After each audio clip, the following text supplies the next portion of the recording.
I've had people ask me why I don't make videos anymore. Why don't I vlog? Why don't I talk about my thoughts and post them online like I used to do all the time? And I've given reasons to different people, different reasons. But I think that today it truly dawned on me the main reason why I don't do this anymore.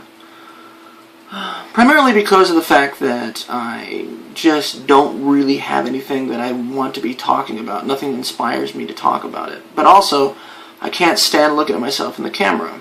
Every time I look at myself, I see nothing but flaws, and it's already hard enough for me to deal with that on a daily basis than it is to record it for posterity.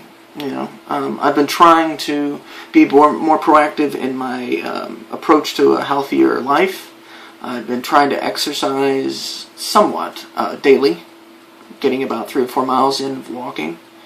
Have been having some difficulties the last couple weeks because of the fact that the time at work has become dedicated to other things. I usually go and walk for an hour during my lunch. I've been walking on a treadmill, a 3 mile pace for 1 hour, and I've just started to use the modified settings on the treadmill. Instead of just doing a straight walk with an incline, I now have it set to do, it fluctuates depending on the schedule of the thing and whatnot. It doesn't have a heart monitor strip, otherwise I'd be able to do some of the other advanced stuff.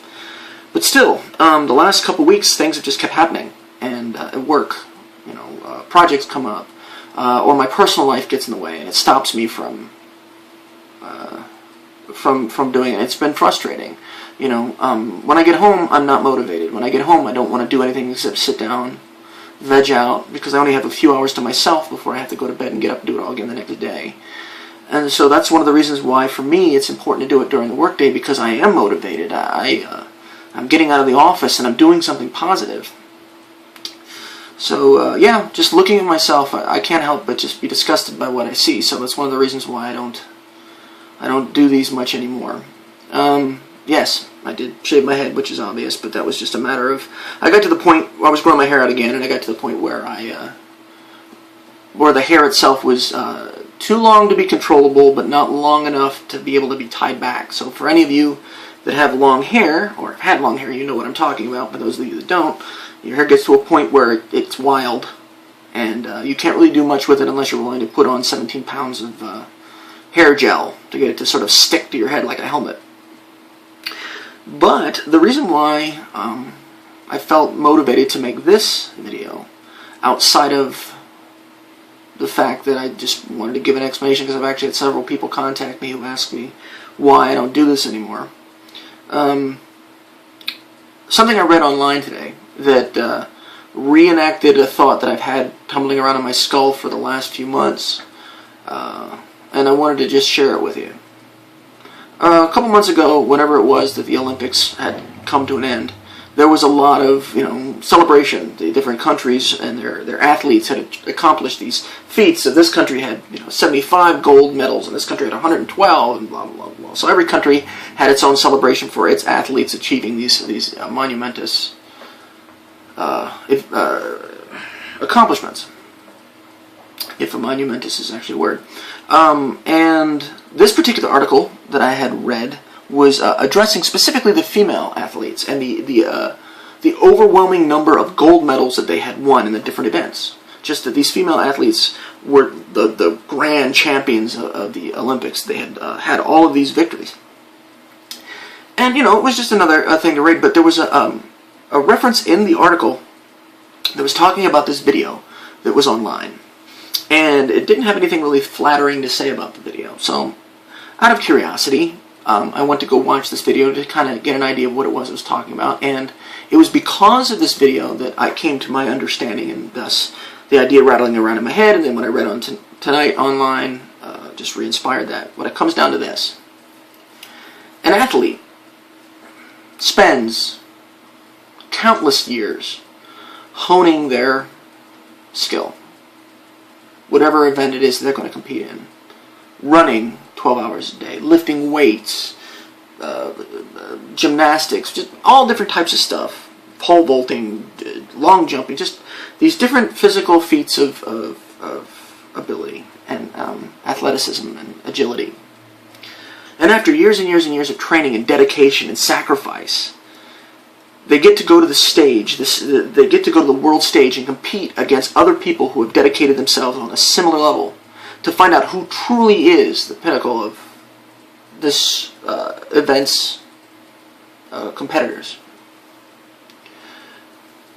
And then they either have a medal or they don't, and that's that. But this video that I had seen, which was talking specifically about the female athletes that had competed in the Olympics, wasn't addressing that. It wasn't addressing the dedication and the sacrifice and the hard work and these triumphant successes. No. These were talking about which female athletes looked the hottest. It was at that moment when I started watching this video that I became disgusted. And at first I wasn't sure why. I was just like, okay, another flagrant sexual thing. But, you know, it was at that moment I was thinking to myself, these women who've worked so fucking hard to get to this point, to be able to be the best at whatever it is that they're doing, these gold medal champions, are they talking about the efforts that they made? Are they talking about the accomplishments that they made? Are they talking about how they were the best above all? No, they're talking about how hot their ass looked like in a pair of tight fucking spandex pants. And it's because of that video that something that I've always known intellectually finally kicked into place on a more visceral level. I've got a lot of female friends, a lot of very outspoken female friends. And a lot of them have said the same thing to me, or similar things to me, about the way that, you know, because I've always asked, I'm always curious. I'm not a woman. I don't have a woman's experience. But the perspective is always something I admire or desire. So I ask them about the things that I hear and the things that they say, and what's your perspective on this, and as a woman, how does this affect you, and things like that. And one of the things that comes up is specifically the inequality of expectation between men and women, how women are judged for things that just make no sense. So I've always understood that intellectually. But it wasn't until I saw this video that it really just sort of kicked in. That women all over the world, regardless of what they've done, regardless of the accomplishments that they've made, are being judged on something as fucking stupid as their appearance, their looks, their sexual value. Oh, you've trained and become the greatest doctor in the world? Oh, well, I don't want to sleep with you, therefore you're dismissed. It boggles my mind. Now, I'm not a typical guy. You know, I don't have the same values as a lot of guys do. That's just the kind of person I am. I judge a woman on her, you know, her intelligence and her personality, sense of humor. Obviously, there's a physical attribute. I can't fight that. That's just, you know, human nature. But it's not the primary drive for me. So that's why the idea of this the sexualization of women never really got through my head. I don't do that, so it's hard for me to grasp it. It's hard for me to see it from the perspective of understanding what it is that they're facing. And yeah, just watching this video really brought it home. It wasn't until I was reading this article I read on Facebook today. It was a blog from this lady who had gone to a convention, and she was dressed up as Catwoman, you know, from the Spider-Man comic book thing. Catwoman, yeah, Catwoman. And if you know anything about the costume, it's very, you know, tight, and Catwoman tends to be very breasty, and, you know, she's got the makeup and the eye thing and the tight spandex bodysuit. And yes, I said Catwoman. Oh, I mean, sure, Batman. There you go. I think I said Batman. Didn't I say Batman? Anyway, from comic book lore. And no, she was the Black Cat, actually, which is from Spider-Man. Yeah, so Catwoman is a separate, but still, you get the idea. The archetypal, fuck the language, of the female, you know, the skinny, the big boobs, and the thing, and that objectification and sexualization, over-sexualization of women. But she was dressed up as this character, and she was at this event, and she was on stage being interviewed by some douchebag who was being lewd and, like, just treating her like an object. And it wasn't until I read this article and it just kicked in my mind. So because of that, I was driven to make this video. This is like the fourth time, and now I'm using a different camera because the last ones were just kind of funky. But, yeah, just watching this video and reading this article and just thinking about this.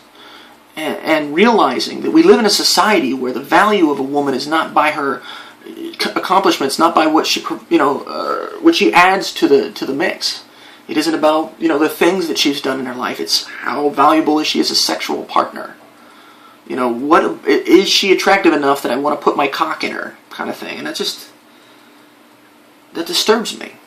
So I wanted to at least take the moment to say to any woman that's watching this is that I'm sorry that you have to deal with that.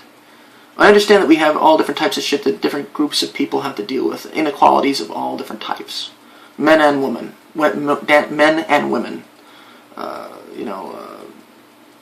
Christian and Jew and atheist and Buddhist and what have you. It doesn't matter. We all have different crosses we have to bear. But this is one that really just sort of stuck out of my mind because it was not an epiphany, but it was just a sudden, the light bulb turned on. I suddenly understood the disgust, the frustration that women deal with, and I wanted to say something about it. Now, obviously there's nothing I can really say about railing against the inequalities and the patriarchy and all that bullshit, no. But, I did want to be a man and take a moment to create a video and say to women, hey, I don't think that all you are is a pair of tits and an ass. I think that I've always thought that women were more than that. And I always will. So at least know that there's one guy out there that doesn't just look at you and think, gee, she's not worth sleeping with, therefore she's not worth anything. So yeah, that was the idea, the thought that I had popped into my head. I know I had mentioned something earlier about, oh, right, the exercise thing. After doing all of that work, I still don't see any difference in my appearance. I still look like a fat bastard, and that bothers me. After months and months of trying to get into better shape, I still look at my round face and my stomach. I can't even record myself below my shoulders because I'm disgusted by what I see. And it's frustrating. I work hard. That's not even fucking true. I walk for fucking an hour a day. I walk 4 miles a day. Yeah, I'm really working fucking hard. But I would like to just see something that lets me know that the efforts are worthwhile, and I don't. And that's the frustrating part. So that's part of the reason why, as I get more disgusted by myself, the less I want to look at myself. So that's a mix, isn't it? A little positive thing, acknowledging women as an entity, and then talking about how disgusting I look. What a mix! So there you go. That was what was on my mind and what I wanted to share, so I shared it. Alright, I guess I will talk to you all later.